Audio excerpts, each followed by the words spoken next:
when trying to conceive, looking for early signs of pregnancy is difficult to avoid.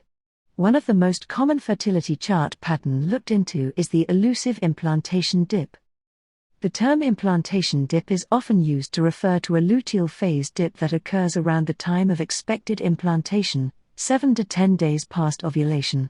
While this pattern does not always result in pregnancy, the term is often used because of the timing of the dip and because this pattern appears with greater frequency on pregnancy charts than non-pregnancy charts. First, let's look at what an implantation dip may look like on a fertility chart. In general, you will see a clear dip lasting just a single day that drops significantly lower than the surrounding temperatures. If your BBT is really erratic, you may not be able to even see this pattern, or you may misidentify it. There are a couple of factors that may help to explain why this pattern appears with greater frequency on pregnancy charts. The corpus luteum, which produces the heat-inducing hormone, progesterone, normally peaks in its production of progesterone and then begins to recede around the middle of the luteal phase. In conception cycles, it is rescued when the embryo implants and then continues to produce progesterone until the placenta can take over hormone production.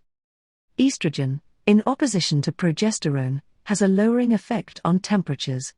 A secondary estrogen surge in the middle of the luteal phase may cause a temperature dip at this time. Indeed, this may explain why this pattern also occurs on non-pregnant charts.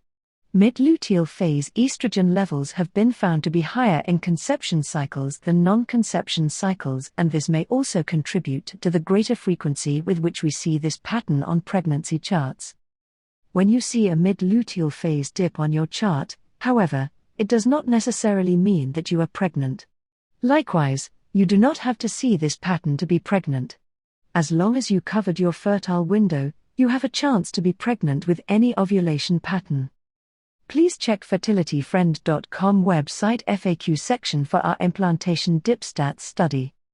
Thank you for listening. If you have not done so already, visit fertilityfriend.com for more details.